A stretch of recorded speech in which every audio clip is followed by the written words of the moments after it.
말씀은 디모데전서 5장 1절에서 16절까지입니다. 디모데전서 5장 1절에서 16절까지 말씀 번갈아 가면서 읽습니다. 제가 먼저 읽겠습니다. 늙은이를 꾸짖지 말고 권하되 아버지에게 하듯 하며 젊은이에게는 형제에게 하듯 하고 늙은 여자에게는 어머니에게 하듯 하며 젊은 여자에게는 온전히 깨끗함으로 자매에게 하듯 하라. 참 과부인 과부를 존대하라. 만일 어떤 과부에게 자녀나 손자들이 있거든 그들로 먼저 자기 집에서 효를 행하여 부모에게 보답하기를 배우게 하라. 이것이 하나님 앞에 받으실 만한 것이니라. 참 과부로서 외로운 자는 하나님께 소망을 두어 주야로 항상 간구와 기도를 하거니와 향락을 좋아하는 자는 살았으나 죽었느니라. 내가 또한 이것을 명하여 그들로 책망받을 것이 없게 하라. 누구든지 자기 친족 특히 자기 가족을 돌보지 아니하면 믿음을 배반한 자요 불신자보다 더 악한 자니라. 과부로 명부에 올릴 자는 나이가 60이 덜 되지 아니하고 한 남편의 아내였던 자로서 선한 행실의 증거가 있어 혹은 자녀를 양육하며 혹은 나그네를 대접하며 혹은 성도들의 발을 씻으며 혹은 환난 당한 자들 구제하며 혹은 모든 선한 일을 행한 자라야 할 것이요 젊은 과부는 올리지 말지니 이는 정욕으로 그리스도를 배반할 때에 시집가고자 함이니 처음 믿음을 저버렸으므로 정죄를 받느니라. 또 그들은 게으름을 익혀 집집으로 돌아다니고 게으를 뿐 아니라 쓸데없는 말을 하며 일을 만들며 마땅히 아니할 말을 하나니 그러므로 젊은이는 시집가서 아이를 낳고 집을 다스리고 대적에게 비방할 기회를 조금도 주지 말기를 원하노라. 16절까지 함께 읽습니다. 이미 사탄에게 돌아간 자들도 있도다. 만일 믿는 여자에게 과부 친척이 있거든 자기가 도와주고 교회가 짐지지 않게 하라. 이는 참 과부를 도와주게 하려 함이라. 아멘. 이 바울의 서신서를 보면 교회에서 경험되는 영적인 사건들만 이야기하고 있는 것이 아니라 세상에서 요구하는 사회적 규범들도 자주 언급하고 있는 것을 보게 됩니다. 무슨 말이냐면 도덕 시간에 배우는 내용들을 자주 언급하고 있다는 얘기입니다. 예를 들면 어른을 존중해야 된다, 착하게 살아야 한다, 다른 사람을 배려해야 된다, 다 도덕 시간에 배운 내용들인데 종종 이런 내용들이 나온다는 것입니다. 적지 않은 그리스도인들이 영적인 부분들은 고차원의 것으로 생각하고 세상에서 언급하는 도덕적인 것들에 대해서는 조금 저차원적인 것으로 생각하는 경향이 있습니다. 그래서 어떤 교회에서는 이 도덕적인 것들은 전혀 언급하지 않고 성령의 은사, 성령의 역사, 축사, 기적, 신비한 체험, 성경의 해석, 성경 공부 이와 같은 것들은 영적이고 영적인 것을 생각하고 그런 것들만 또 강조하는 그런 교회들이 있죠. 그건 옳지 않습니다. 교회가 도덕 시간에 배운 것들을 하찮게 여겨서는 안 됩니다. 특히 우리 한국 교회는 영적인 것들과 세상의 도덕에 대해 분리하려는 경향이 농후합니다. 세상 사람들이 전혀 알 수 없는 어떤 암호를 가르치는 곳이 교회가 아닙니다. 세상 속에서 바르게 살아가는 법을 가르쳐주는 것이 교회입니다. 오늘 본문은 도덕책에 나오는 내용들과 상당히 흡사합니다. 기독교 신앙을 가장 잘 보여주는 상징이 십자가입니다. 십자가의 서축은 하나님과의 관계이고 가로축은 사람과의 관계입니다. 기독교에서 말하는 가로축인 사람과의 관계는 세상의 도덕과 규범 속에서도 상당 부분 말해주고 있습니다. 그렇기 때문에 기독교는 상당히 도덕적일 수밖에 없습니다. 만약 기독교가 세상에서 말하고 있는 도덕을 외면시하고 세로축인 하나님과의 관계만 이야기한다면 온전한 십자가를 이룰 수 없어 건강치 못한 기독교인을 양산해내게 됩니다. 자, 1절과 2절 말씀 함께 읽도록 합니다. 시작. 늙은이를 꾸짖지 말고 권하되 아버지에게 하듯 하며 젊은이에게는 형제에게 하듯 하고 늙은 여자에게는 어머니에게 하듯하며 젊은 여자에게는 온전히 깨끗함으로 자매에게 하듯하라. 1절과 2절에서는 노인들 그리고 젊은이들을 어떻게 대할 것인가 하는 이야기입니다.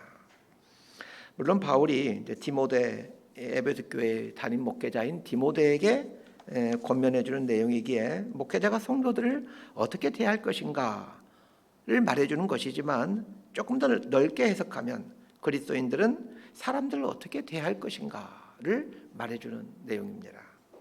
첫 번째가 노인들을 어떻게 대할 것인가입니다. 가장 기본적인 태도는 부모님을 대하듯 노인들을 대하는 것입니다. 1절에 보면 늙은이를 꾸짖지 말고 권하되 이렇게 나와 있습니다. 이 꾸짖다라는 말인 에피플렉세스라는 이 단어는 원래는 주먹으로 치다라는 뜻의 단어인데 말로 때리다라는 의미로 사용되고 있습니다. 목회자이기에 성경 말씀으로 얼마든지 나이 드신 분들을 때릴 수가 있습니다. 노인도 연약하고 실수하기에 분명히 목회자의 권면이 필요합니다. 그런데 권면할 때 특히 조심해야 될 것이 권면의 내용이 아니라 권면의 태도입니다. 꾸짖다와 대조적으로 사용되는 말이 권하되입니다. 이 권한다라는 말은 파라칼레이라는 단어입니다. 파라칼레이의 원형이 파라칼레오인데 이 말은 파라라는 전치사와 칼레오라는 말의 합성어입니다. 이 파라라는 말은 옆, 곁이라는 전치사이고 이 칼레오는 말하다라는 뜻입니다. 그래서 파라칼레오라는 말은 직역하면 옆에서 말하다인데 의역하면 가까이에서 친근감을 갖고 말하다라는 뜻입니다. 결국 그 꾸짖는 것이나 권하는 것이나 잘못된 것에 대해서는 고친다라는 의미는 대동소이하지만 그 자세와 태도에 있어서는 전혀 다르다는 것을 알게 됩니다. 비록 노인이라 할지라도 잘못된 삶을 사는 것에 대해서는 권면함으로 바른 삶을 살아갈 수 있도록 해야 한다는 겁니다. 그런데 주의해야 될 것은 공손한 태도와 자세로 권면해야 된다는 겁니다. 이 젊은 사람들에게는 어떤 자세를 취해야 된다라고 말하고 있습니까? 남자에게는 형제를 대하듯이 여자에게는 자매를 대하듯이 깨끗함으로 대해야 된다라고 말을 합니다. 젊은 남자를 대할 때 형제에게 대하듯 하라라는 말은 사랑하는 마음을 갖고 대하라라는 얘기입니다. 젊은 여자를 대할 때는 온전히 깨끗함으로 대하라라는 말은 성적인 욕망을 두지 말고 대하라는 얘기입니다. 동성에게는 친형제를 대하듯이 편하게 대하지만 막대해서는 안 된다라는 뜻입니다. 이성에 대해서는 성적인 오해를 받지 않도록 주의하라는 얘기입니다. 이처럼 노인들에 대해서는 공손함으로 대하고 젊은 남자에 대해서는 형제를 대하듯이 편하게 대하지만 막대해서는 안 되고 젊은 여자에 대해서는 친자매를 대하듯이 대하지만 성적인 오해를 받지 않도록 주의하라는 얘기입니다. 3절부터 16절까지는 과부에 대한 내용을 다루고 있습니다. 먼저 3절부터 8절까지 먼저 보도록 하겠습니다. 시작. 참 과부인 과부를 존대하라. 만일 어떤 과부에게 자녀나 손자들이 있거든 그들로 먼저 자기 집에서 효를 행하여 부모에게 보답하기를 배우게 하라. 이것이 하나님 앞에 받으실 만한 것이니라. 참 과부로서 외로운 자는 하나님께 소망을 두어 주야로 항상 간구와 기도를 하거니와 향락을 좋아하는 자는 살았으나 죽었느니라. 내가 또한 이것을 명하여 그들로 책망받을 것이 없게 하라. 누구든지 자기 친족 특히 자기 가족을 돌보지 아니하면 믿음을 배반한 자요 불신자보다 더 악한 자니라. 먼저 과부에 대해 왜 이렇게 장구하게 설명하고 있는지 그 이유를 살펴볼 필요가 있습니다. 3절부터 16절까지 무려 14절에 걸쳐서 장구하게 과부에 대한 이야기를 하고 있습니다. 당시 과부는 사회의 가장 취약계층이었습니다. 과부에게는 아주 중요한 두 가지가 없습니다. 남편이 없고 돈이 없는 사람들입니다. 그래서 누구보다도 고달픈 삶을 살아야 했던 사람들이 과부들이었습니다.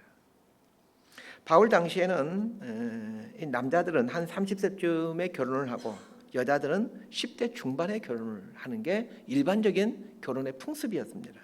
그러니 나이 차이가 한 15살 정도 나겠죠. 통상적으로 여자가 남자보다 더 오래 살지 않습니까? 그렇게 되면 남자가 한 60살에 죽는다고 할 때 여자의 나이는 45세입니다. 그런데 여자들이 남자보다 더 수명이 길기 때문에 여자들은 20년 이상을 혼자 살아야 되는 것이 보편적인 모습이었습니다. 또한 이 고대 시대에는 잦은 전쟁들이 많이 있었죠. 전쟁이 있다 보면 또 남자들이 전쟁에서 죽을 확률도 높습니다. 그래서 지금 우리 시대보다 과부들이 훨씬 많이 있을 수밖에 없었습니다. 자, 그런데 오늘 본문을 보면서 한 가지 알아야 될 것이 있습니다. 성경을 잘 보면 그냥 과부가 있고 참 과부가 있다라는 겁니다. 그냥 과부는 말 그대로 남편이 없는 여자를 말합니다. 참 과부는 과부이긴 한데 60 이상이 되었으면서 선한 삶을 살아가는 사람을 참 과부라고 말하고 있습니다. 바울이 디모데에게 과부를 존대하라라고 했는데 여기서 말하는 과부는 참 과부를 말합니다. 바울은 디모데에게 과부를 존대하라 이렇게 말하고 있는데 존대하다라는 말은 이 티마오라는 말인데 이 티마오라는 말의 뜻은 높은 가치를 매기다라는 뜻입니다. 쉽게 말해 과부들은 비싼 분들이니까 비싸게 대우해라라는 뜻입니다. 왜 이런 표현을 썼을까요? 지금 시대도 그렇지만 돈 없는 늙은 과부를 누가 비싸게 여겨주겠습니까? 신랑과 신부의 나이 차이가 많았던 당시의 결혼 풍습 때문에 상당수의 과부들이 존재할 수밖에 없는 그런 상황이었기에 교회가 돌봐야 될 과부들은 너무나도 많이 있었습니다. 그렇다고 교회가 돌보는 데는 또 한계가 있습니다. 그래서 바울은 과부들을 분류해주고 있습니다. 첫 번째 부류는 자녀나 손자들이 있는 과부입니다. 자녀나 손자들이 있는 과부는 자녀나 손자들이 돌보게 하라고 권면합니다.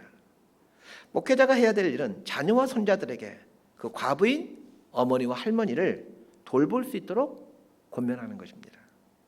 쉽게 설명하면 디모데가 목회하는 에베소 교회에 과부인 어머니를 두고 있는 젊은 부부가 있다면 그 부부로 하여금 자신의 어머니를 책임지도록 가르쳐야 된다라는 얘기입니다. 두 번째로 언급하는 과부는 젊은 과부입니다. 여기서 말하는 젊은 과부는 자녀가 없는 젊은 과부를 말합니다.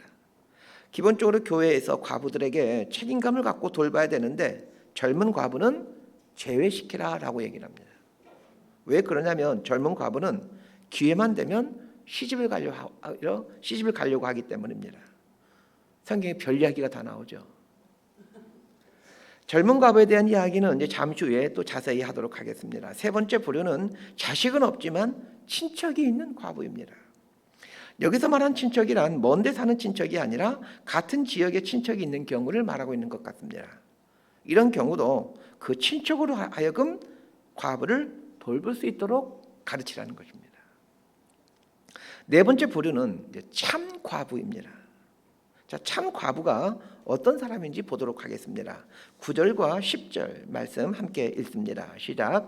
과부로 명부에 올릴 자는 나이가 60이 덜 되지 아니하고 한 남편의 아내였던 자로서 선한 행실의 증거가 있어 혹은 자녀를 양육하며 혹은 나그네를 대접하며 혹은 성도들의 발을 씻으며 혹은 환난 당한 자들을 구제하며 혹은 모든 선한 일을 행한 자라야 할 것이요.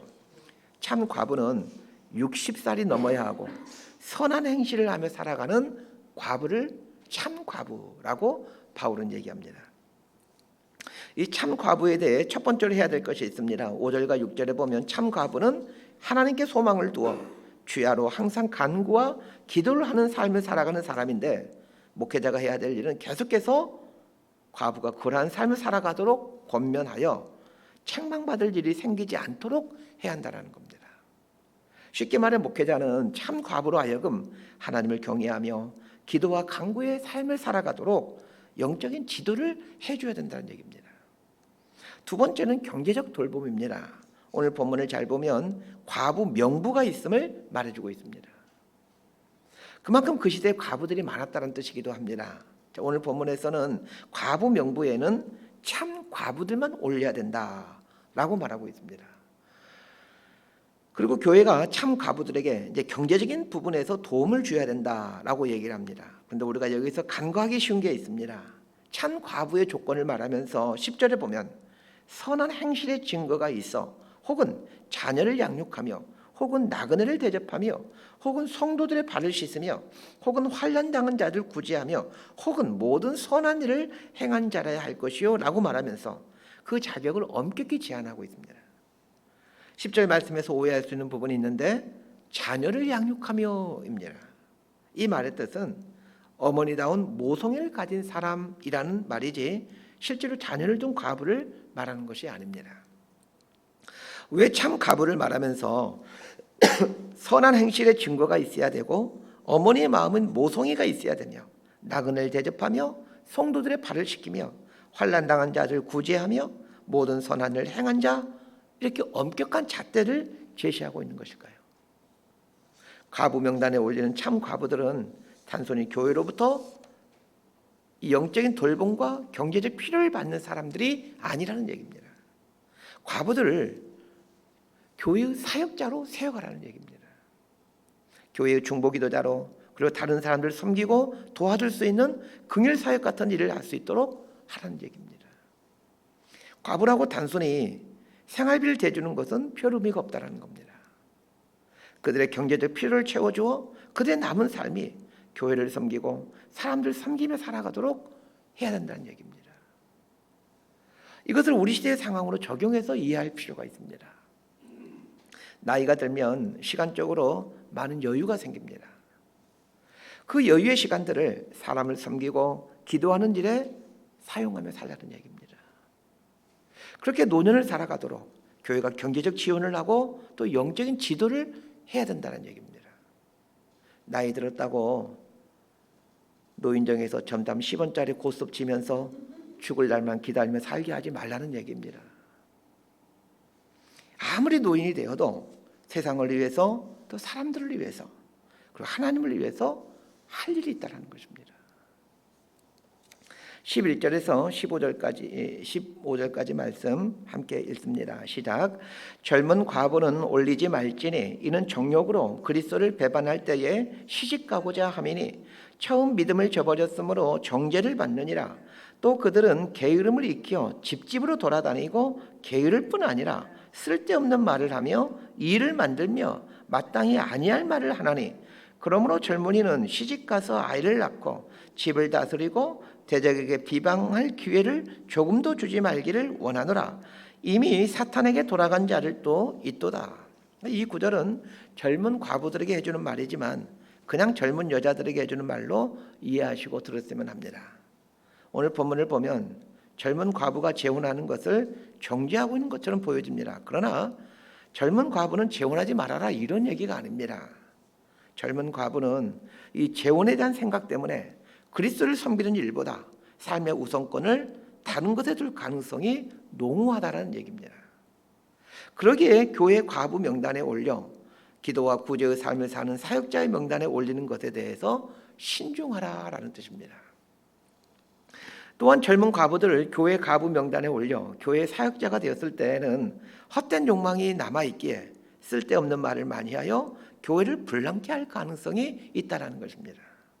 그렇기 때문에 젊은 과부는 재혼해서 아이를 낳고 사는 것이 오히려 사단에게 비방할 거리를 주지 않게 된다는 겁니다. 오늘 본문은 많은 오해를 불러일으킬 수 있는 그런 본문입니다. 그래서 자칫 잘못하면 이상하게 성경을 해석할 수 있는 가능성이 있는 본문입니다. 참 과부들을 교회 사역자를 세워 그들의 남은 삶이 아름답고 향기로운 삶이 되도록 하는 것이 교회의 역할이다 라고 얘기를 합니다. 반면에 젊은 과부들은 세상적인 욕망이 남아있기에 남은 삶을 전심으로 하나님을 위해 살아가는 데에는 제한이 있다라는 것을 말해주고 있습니다. 말씀 정리합니다. 오늘 본문이 조금 성경의 어떤 틀에서 좀 벗어나고 있는 것 같지만 핵심은 한 가지입니다. 사람을 귀하게 여겨 하나님이 창조하신 본래의 모습대로 존중받고 또 창조하신 본래의 모습대로 살아가게 하는 것입니다. 목회라는 것이 무엇입니까? 하나님의 창조하신 본래의 모습대로 사람을 존중해주며 더 나아가 사람들로 하여금 하나님의 창조하신 의도대로 살아가다가 하나님 앞에 서도록 해주는 것이 목회입니다. 그런데 목회자만 이렇게 하는 것이 아니라 하나님의 자녀들인 우리들 모두가 이렇게 해야 된다는 것입니다. 제가 좋아하는 일 중에 하나가 석양을 보는 일입니다. 예전에는 종종 기흥호수에 있는 그 조정경기장 벤치에 가서 한참이나 석양을 보고 돌아오곤 하는 게 제 삶의 큰 낙 중에 하나였습니다. 밖에 나가지 못할 때는 거실 소파에 앉아 석양을 보는 걸 참 좋아합니다. 아침에 동쪽에서 찬란하게 떠올랐던 해가 해질 때에 그 서쪽 하늘을 불그스름하게 물들이면서 그 져가는 모습은 얼마나 웅장한지 모릅니다. 그 일출과는 비교할 수 없는 감동이 이 일몰입니다. 아이가 태어날 때 주변에 있는 사람들은 기쁨으로 환호성을 지릅니다. 마치 이른 아침 동쪽 하늘에 해가 뜨는 것처럼 그렇게 아이들은 찬란하게 태어납니다. 그러다가 해질녘 서쪽 하늘에 물을 들이면서 해는 집니다.